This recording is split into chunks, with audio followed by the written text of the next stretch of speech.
ইসলাম দরদে বলছেন যে এক প্রকার দুনিয়ার ভিতরে এক প্রকারের লোক আছে যাহারা ফজল কথা আজে বাজে গান বাজনা খরিদ করে যাতে সে আল্লাহর রাস্তা থেকে দূরে সরে চলে যায়, অজ্ঞতা বশতঃ কোরআন হাদিসকে নিয়ে তামাশা করে। ওই লোকেরা যাহাদের জন্য আছে অপদস্থমূলক শাস্তি। আধুনিক যুগে উন্নত প্রযুক্তির উপহার হলো এই মোবাইল। এই মোবাইলের দাম এবং সিম কার্ড, সকলের সিম কার্ড সকলে ক্রয়ের আওতার মধ্যে থাকায় ধনী গরিব বাচ্চা বৃদ্ধ সকলের নিকটে মোবাইল একটি ফ্যাশন হয়ে দাঁড়িয়েছে। মুসলিম সমাজে যেখানে বাচ্চাদেরকে ইসলামী মডেলের তৈরি করার নির্দেশ আছে, সেখানে বাচ্চাদের হাতে মোবাইল ধরিয়ে দিয়ে তাদের চরিত্রকে নষ্ট করা হচ্ছে। একজন যুবক ছেলে কিংবা একজন যুবতী মেয়ে বয়সের তাগিদে কুরাস্তায় যাওয়ার সম্ভাবনা থাকতেই পারে।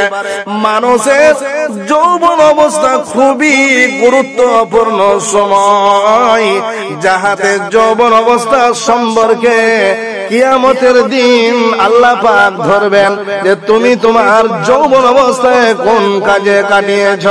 এই জন্য বিশ্ব নবী আল্লাহর রাসূল বলেছেন যে 7 শ্রেণীর ব্যক্তি কিয়ামতের দিন আল্লাহর আরশের ছায়ার তলে থাকবে।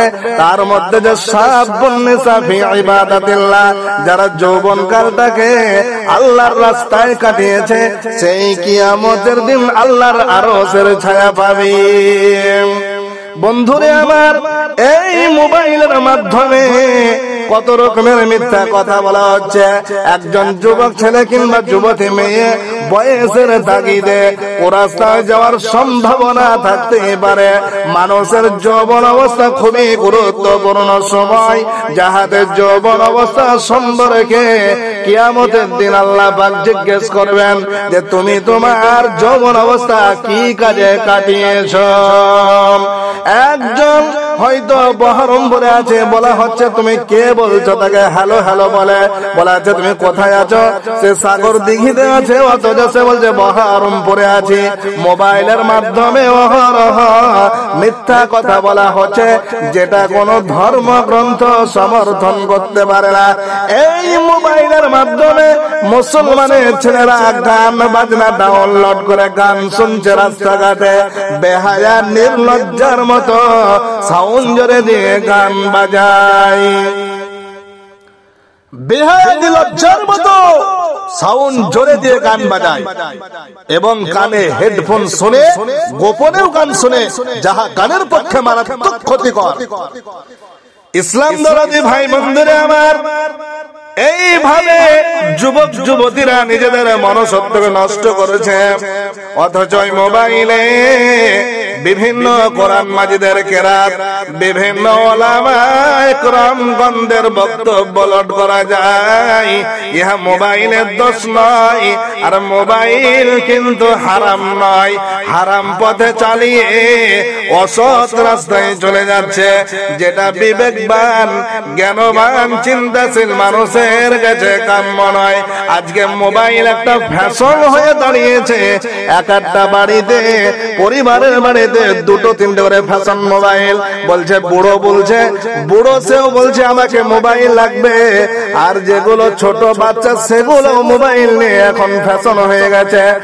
স্বামীকে বলছে আমাকে মোবাইল যদি কিনে না দাও তাহলে তোমার আমি ভাত খাবো না। এইরকম মোবাইলের ব্যাপারে আমরা বিভিন্ন জায়গা ঘুরি। এই মোবাইলের ব্যাপারে সাংসারিক অশান্তি, পারিবারিক অশান্তি হয়ে 6 পর্যন্ত হয়ে গেছে। হ্যাঁ, মোবাইল একটা ফ্যাশন জিনিস।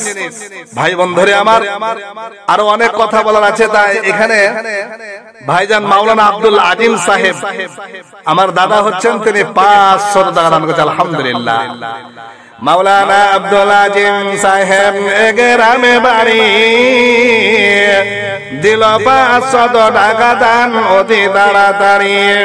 মাওলানার দান আল্লাহ তুমি কবুল করিও, হায়াত দারাজে তুমি হায়াত দারাজ তুমি দুনিয়াতে দিও, হাত পাতাইয়াছি মাওলা দরবারে তোমার, খালি হাত ফিরাইও না মিনতি আমার। আজরাইল আসিবে যেদিন ঘরের দোয়ারে, প্রাণ পাখি যাবে বুঝে দেহ খাঁচা ছেড়ে, ইমানের সাথে আল্লাহ কবরেতে নিও, শয়তানের ধোঁকা হতে বাঁচাইয়া দিও।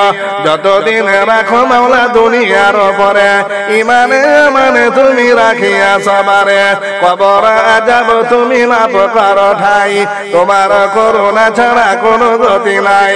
তোরা ইয়া নিও খোদা কঠিন হাসরে, আরো সে ছায়ার তলে ঠাই দিও মরে। ঠাই যদি নাই দাও দরবারে তোমার, দোজখ আগুন আছে কপালে আমার, দোজখ আগুনে বান্দা জ্বলিবে পড়িবে, তুমি রহমান তাহা দেখিবে কেমনে। নেকি বদি যেই দিন ওজন করিবে, নেকির পাল্লাকে আল্লাহ ভারী করে দিবে। আমিন ও আমিন আল্লাহ আমিন ও আমিন, মদের দোয়া কবুল করো রব্বুল আলামিন, আমিন আল্লাহু আমিন। এই তো বেনামিতে একজন 500 টাকা দিয়েছে, আলহামদুলিল্লাহ, জাযাকাল্লাহু খাইরান ফিদ দারাইন। বেনামিতে ওয়াক্কাতে নাম না বলিয়া দিল 500 টাকা দান, আল্লাহ তোমাকে ভাবিয়া বেনামির দান আল্লাহ কবুল করিও।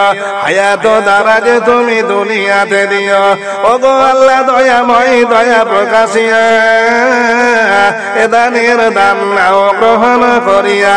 সিভিল সার্জেন্ট তুমি কোরআনে প্রমাণ, সেই হতো তোর কাছে রাখি নিবেদন। আমিন ও আমিন আল্লাহ আমিন ও আমিন।